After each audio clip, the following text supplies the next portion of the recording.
कृष्णाय वासुदेवाय हरे परमात्मने प्रणतः क्लेशनाशाय गोविन्दाय नमो नमः। जय जय राधा वल्लभ श्री हरिवंश, जय जय श्री वृंदावन श्री वनचंद, श्री कृष्ण गोविंद हरे मुरारे, हे नाथ नारायण वासुदेव। राधे कृष्ण कृष्ण कृष्ण राधे राधे, हरे राम राम राम हरे हरे, हरे कृष्ण कृष्ण कृष्ण हरे हरे, हरे राम राम राम हरे हरे। निर्माण मोहाजित संग दोषा, अध्यात्म नित्या विनिवृत्त कामा, द्वन्द्वैर्विमुक्ता सुख दुःख संज्ञे, गच्छन्त्य मूढा पदमव्यतत। वन्दे नवघन श्यामं द्विभुजं मुरलीधरं, लसत्पीठपटं रम्यं सराधं पुरुषोत्तमं, गोवर्धनाधरं वन्दे गोपालं रूपगोपिनं, गोकुलो उत्सवम् ईशानं गोविंदम गोपिका प्रियम। मैं नतमस्तक होकर प्रभु आपकी दिव्यता को पहचानना चाहती हूँ, अपनाना चाहती हूँ। प्रभु मेरे श्याम सुंदर, जिसका मेघ वर्ण वर्षा से भरे उन घने बादलों का रंग है, आपकी दो भुजाएं जिसमें आप मुरली धारण करे रखते हो, आपका लहराता पीतांबर, उड़ते हुए वस्त्र ब्रज भूमि और लता का स्पर्श करते हैं। जब आप चलते हो तो आपके साथ आपकी और हमारी प्राण प्रिया श्री राधा रानी को मेरा नमन। जय जय श्री हरिवंश, श्री कृष्ण शरणम मम।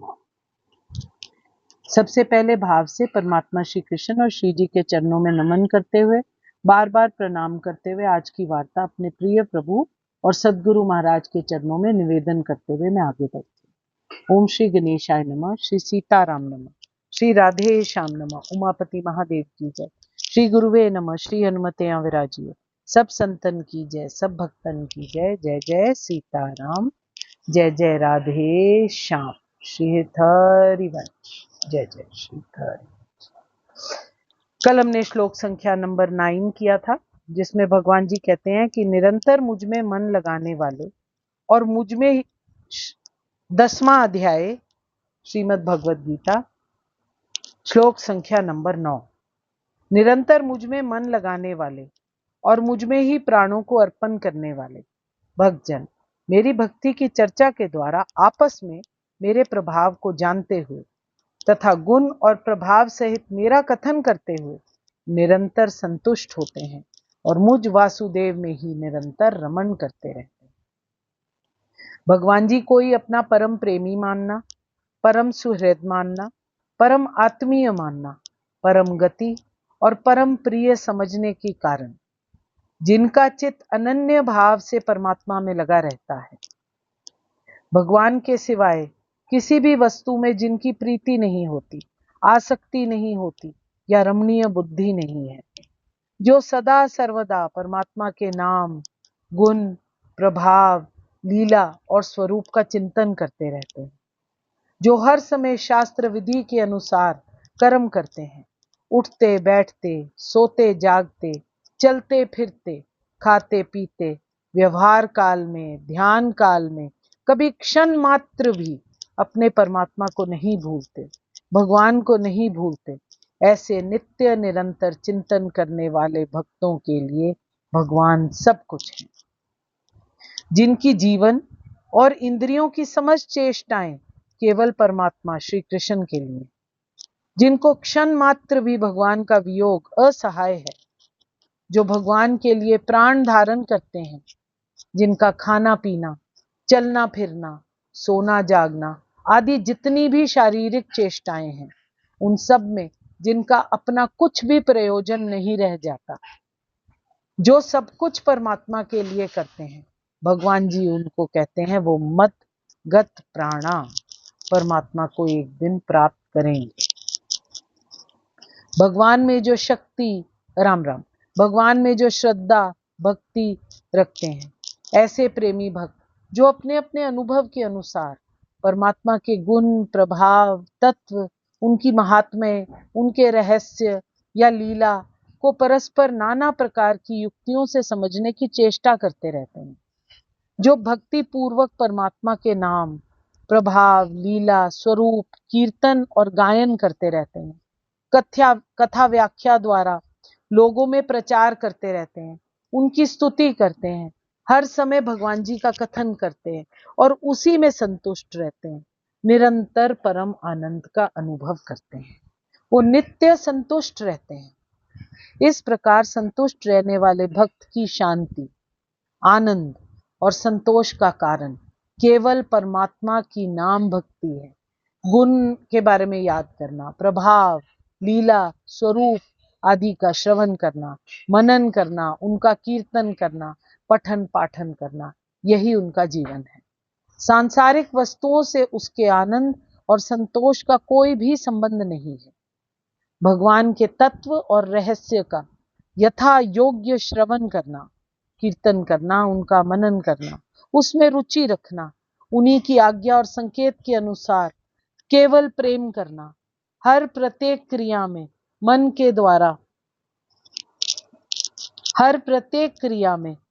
के द्वारा सदा सर्वथा परमात्मा को अपने पास समझकर निरंतर प्रेम पूर्वक उनके दर्शन करना, उनका स्पर्श करना, उन्हीं के साथ वार्तालाप करना और क्रीड़ा करना, इसको कहते हैं भगवान जी में निरंतर रमन करना। हम परमात्मा से नतमस्तक होकर ये मांगे कि ये जो 9वां श्लोक है हमारे जीवन में प्रवेश करे, ये जो 9वां श्लोक है हमारे जीवन की पूंजी बन जाए। श्लोक संख्या नंबर 10। उन निरंतर मेरे ध्यान आदि में लगे हुए और प्रेम पूर्वक भजने वाले भक्तों को मैं वो तत्व ज्ञान रूप योग देता हूं जिससे वो मुझको प्राप्त कर सकते हैं। जो प्रेम पूर्वक मेरी सेवा करने में निरंतर लगे रहते हैं उन्हें मैं ज्ञान प्रदान करता हूं, भगवान जी कहते हैं, जिसके द्वारा वो मुझ तक आ सकते हैं। जो प्रेम पूर्वक परमात्मा की सेवा में लगा रहता है उसे दिव्य ज्ञान की प्राप्ति होती है। पर यह कब होगा? जब परमात्मा की सेवा से प्रसन्नचित होकर वो हमको ज्ञान देंगे, जैसे रिटर्न गिफ्ट देते हैं। इसलिए खूब कीर्तन, खूब श्रवण, खूब नाम स्मरण करो। भगवान जी कहते हैं तो मैं ज्ञान प्रदान करूंगा। ऐसा भगवान जी की अपने वाक्य हैं। ऐसे बुद्धि योग से मनुष्य मुझे प्राप्त कर सकता है। ईश्वर में अपनी बुद्धि को स्थिर करना, अज्ञानी संसार के अंधकार को पार कर जाना, बुद्धि योग भगवान जी कहते हैं फिर मैं तुमको प्रॉमिस करता हूं। जब तुम इन चीजों की तरफ चेष्टा करते, परमात्मा के प्रेम में रहकर हर कार्य को करना, वह बंधन को छूटने में हमारी मदद कर सकता है। अंतिम लक्ष्य केवल परमात्मा को प्राप्त करना है। जब मनुष्य लक्ष्य तो जानता है परंतु कर्म फल में हर समय लिप्त रहता है तो वो कर्म योगी कहलाता है। ये जानते हुए कि लक्ष्य श्री कृष्ण है, जब कोई श्री कृष्ण को समझने के लिए मानसिक चिंतन का सहारा लेता है तो वो ज्ञान योग में लीन हो जाता है। किंतु जब वो लक्ष्य को जानकर परमात्मा या आध्यात्मिक बुद्धि और भक्ति में श्री कृष्ण की खोज करता है तो वो भक्ति योग या बुद्धि योगी होता है। यही पूर्ण योग है। जब लक्ष्य जानकर परमात्मा की भक्ति में, आध्यात्मिक बुद्धि को डेवलप करने में श्री कृष्ण की खोज में लगा रहता है तो वो भक्ति योगी या बुद्धि योगी कहलाया जाता है। इसी को पूर्ण योग कहते हैं। ये पूर्ण योग ही हमारे जीवन की सिद्ध अवस्था है। जब व्यक्ति प्रमाणिक गुरु के होते हुए और आध्यात्मिक संग से संबद्ध रहकर प्रगति नहीं कर पाता, इसका मतलब वो बुद्धिमान नहीं है। तो श्री कृष्ण उसके अंदर से उपदेश देते हैं जिससे वो सरलता से उन तक पहुंच सकते हैं। अगर किसी वजह से हमारी यात्रा जो है वो कुंठित लगती है तो परमात्मा उसके अंदर से उपदेश देते हैं और वो सरलता तक उन तक पहुंच सकता है। इसके लिए जिस योग्यता की अपेक्षा है वो है परमात्मा बुद्धि में निरंतर रहकर प्रेम और भक्ति के साथ सभी प्रकार से सभी इंद्रियों से परमात्मा की सेवा की जाए। श्री कृष्ण के लिए कुछ ना कुछ कार्य करते रहना चाहिए, नहीं तो हमारी बुद्धि बिल्कुल उच्छृंखल है, कभी आसक्ति में फंस जाएगी, कभी मोह में फंस जाएगी। इसका मतलब हमने अपनी बुद्धि को परमात्मा में समर्पित नहीं किया। कोई ना कोई वजह से हम पथभ्रष्ट हो रहे हैं। हमको अपने आप को एनालाइज करने की जरूरत है कि ये चक्कर क्या है, कि हम क्यों एकनिष्ठ नहीं हो रहे, कहां पर हमसे एक गलती हो रही है जिसकी वजह से हम एकनिष्ठ नहीं हो रहे। यदि कोई इतना बुद्धिमान नहीं है कि वो आत्म साक्षात्कार के पथ पर प्रगति कर सके, परंतु वो फिर भी एकनिष्ठ रहकर भक्ति कार्यों में रत रहता है, तो भगवान जी उसको अवसर देते हैं कि वो उन्नति करके अंत में उन तक पहुंच सके। भगवान जी ये अपॉर्चुनिटी खुद प्रोवाइड करते हैं। इसका मतलब हमारे को एनालाइज कौन कर रहा है? कोई ऊपर बैठा है, वो स्वामी जो हमको हर समय देख रहा है कि हम किस शिद्दत से उसको चाहते हैं। अगर शिद्दत से चाहेंगे तो वो यकीनन हमारी बात पूरी करेगा। जैसे हम पढ़ाई करते हैं या कोई कोर्स करते हैं, एकेडमी ज्वाइन करते हैं, तो सेम सब्जेक्ट को पढ़ने पर बार बार हमको कोई ना कोई ऐसा टॉपिक मिल जाता है जिसको हम बार बार डिस्कस करते हैं, आपस में डिस्कस करते हैं। विद्यार्थी होते हैं जो आपस में डिस्कस करते हैं। तो जब हम क्लास में जाते हैं तो ऐसे ही व्यक्ति के पास बैठते हैं जो हमको सिखाए या हम उसको सिखाते हैं, जो हमको करेक्ट करे। यही सत्संग है, यही योग है, यही डिसिप्लिन है, यही एक तरीका है जिसको हम योग सिद्ध, जो हमको योग सिद्ध कर सकता है और परमात्मा की प्राप्ति करा सकता है। जो भी ईश्वर को तत्व रूप से जानने की कोशिश करता है, मैं तत्व निराकार साकार के बारे में जिज्ञासा रखता है, भगवान जी कह रहे हैं उसके अज्ञान को मैं नाश करूंगा और समझने की शक्ति भी मैं उसको दूंगा। जो प्रेम पूर्वक मेरी सेवा में निरंतर लगा रहता है उसे मैं ज्ञान प्रदान कर देता हूं, जिसके द्वारा वो मुझ तक आ सकता है। यौगिक गतिविधियां और यौगिक उन्नति प्राप्त कराऊंगा, भगवान जी कहते हैं। जब कोई भगवत धाम जाना चाहता है और आध्यात्मिक बुद्धि ग्रहण कर लेता है तो उसे बुद्धि योग कहते हैं। बुद्धि का योग, भगवान जी बुद्धि को योग के द्वारा नियंत्रित किया जा सकता है, वरना बुद्धि बिल्कुल उच्छृंखल है, मन के रास्ते चल पड़ेगी। हमारा मन तो पहले से ही बेकाबू है, सिर्फ बुद्धि है जो थोड़ा बहुत ज्ञान समझती है। उस बुद्धि को ज्ञान से सरोवर कर दो, उस बुद्धि को योग से नियंत्रित कर लो, इसमें मनुष्य भवबंधन से छूट सकता है। उसका परम लक्ष्य कृष्ण प्राप्ति है, उसको ये बात याद रखना अनिवार्य है। ये ज्ञान उसको गुरु देता है और भक्त चरित्रों से उसको इसके बारे में पता चलता है। पूर्व श्लोकों में भगवान जी के जिन भक्तों का वर्णन किया गया है वो भोगों की कामना के लिए भगवान को भजने वाले नहीं है।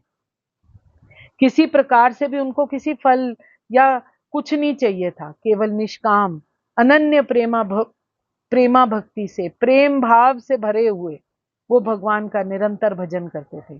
ऐसे भक्तों को भगवान जो बुद्धि योग प्रदान करते हैं वो क्या है, और उसे भगवान से प्राप्त हो जाना किसको कहते हैं? भगवान जी का जो भक्तों के अंतःकरण में अपने प्रभाव और मैं तत्व आदि का रहस्य सहित निर्गुण निराकार तत्वों को तथा लीला रहस्य महतत्व और प्रभाव आदि के सहित सगुण निराकार और साकार तत्वों को यथा रूप से समझने की जो शक्ति मिलती है उसको बुद्धि योग कहते हैं। भगवान जी कह रहे हैं जब जब उसका तुम इंटरेस्ट दिखाओगे, जब उस लाइन में या मेरी तरफ आने के लिए कोशिश करोगे, तो मैं तुम्हें बुद्धि योग प्रदान करूंगा। इस बुद्धि योग के द्वारा भगवान जी को प्रत्यक्ष कर लेना ही भगवान जी को जानना कहा जाता है। एक श्लोक और पढ़ने का मन कर रहा है, पर कल कुछ बहुत अच्छी लाइनें पढ़ी थी, मुझे लगता है वो शेयर करनी ज्यादा जरूरी है। अगला श्लोक हम कल करेंगे। जब जीवन में ऐसे प्रश्न उठते हैं जिनका उत्तर अनेक प्रकार से खोजने पर भी हमें नहीं मिलता, कभी ऐसी परिस्थिति हमारे सामने आ जाती है जो हमारे नियंत्रण के बाहर होती है, ऐसी स्थिति में भगवान के चरणों का आश्रय लें और उसे काल की इच्छा जानकर छोड़ दें। बहुत अधिक खींचातानी करने से केवल अपनी शक्ति का अपव्यय होता है। एक बार फिर से, जब जीवन में ऐसे प्रश्न उठते हैं जिनका उत्तर केवल अनेक प्रकार से खोजने पर भी, हाथ पैर मारने पर भी नहीं मिलता, ऐसी परिस्थिति जब हमारे सामने आती है जो नियंत्रण से बाहर होती है, ऐसी स्थिति में भगवान जी के चरणों का आश्रय लें। उसे काल की इच्छा जानकर, काल भगवान की मर्जी समझकर छोड़ दें। बहुत अधिक खींचातानी करने से केवल अपनी शक्ति का अपव्यय होता है। समय अगर अनुकूल ना हो तो ईश्वर के शरणागत हो जाओ, लड़ो मत। हमारा कर्तव्य है अपने प्राणों की रक्षा करना, क्योंकि संकट बहुत भारी है। कोई बड़ा नहीं है, कोई छोटा नहीं है, कोई बलवान नहीं है, कोई निर्बल नहीं है। समय समय पर होता है, समय समय की बात।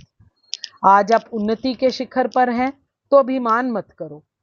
ये समय है जो आज आपके पक्ष में है, कल ये समय नहीं रहेगा। समय काल चक्र है, काल भगवान के हाथ में है। दिन में 2 बार घड़ी की सुई 12 बजाती है। एक समय सूर्य का प्रकाश सर्वाधिक होता है और एक समय गहरा अंधकार। ऐसा ही जीवन है। 12 बजे की सुई कहाँ है, ये केवल परमात्मा जानते हैं। आज उन्नति पर अभिमान न कर, कल नहीं भी थी और कल नहीं भी होगी।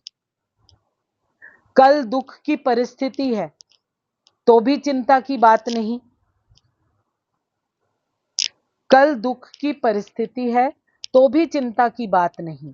समय वो भी नहीं रहा और समय ये भी नहीं रहेगा। जब जीवन को निराशा घेरे तो याद रखो, समय आएगा। निराशा, आशा बदलती परिस्थिति है। घबराना नहीं, दिन वो भी नहीं रहे, दिन ये भी नहीं रहेंगे। ना तो किसी परिस्थिति में बहुत खुश हो, ना ही किसी परिस्थिति में दुखी। ना बहुत फूलो, ना निराशा रखो। ये समय ही जानने वाला है। सुख पाए फूले नहीं, दुख पाए बिल लाए। जब हमारे पास प्रभुता आ रही हो, उन्नति कर रहे हो, तो याद रखो ये मैं नहीं हूं, ना ही मेरी योग्यता है, ये उसकी पात्रता है। यही समय है जहां कबीर जी की वाणी में कहा जाता है, मनुज बली नहीं होत है, समय होत बलवान। अर्जुन भीरन लूटया, वही धनुष वही बाण। मुट्ठी भर भीलों से हार गया, कहां समुद्र की तरह दुस्तर सेना से युद्ध लड़ा था महाभारत में। वो श्री कृष्ण की कृपा थी। कोई भी दिव्यास्त्र अर्जुन का स्पर्श न कर पाया। ये समय था। वो जो वीरता, वो शौर्य था, वो भगवान का था, काल भगवान का था। ऐसे समय भगवान आराधन करो। इस समय बचाएगा बस वही पार लगाएगा। कर्मों की रेखा न्यारी रे, होनी होके रहे रे, विघ्ना टारे ना ही टरे। जय जय श्री हित हरिवंश, श्री हित हरिवंश, श्री हित हरिवंश। एक सेकंड होल्ड कर। गलत है भाई। सॉरी, मैं माफी चाहती हूँ आप सबसे। श्री हित हरिवंश,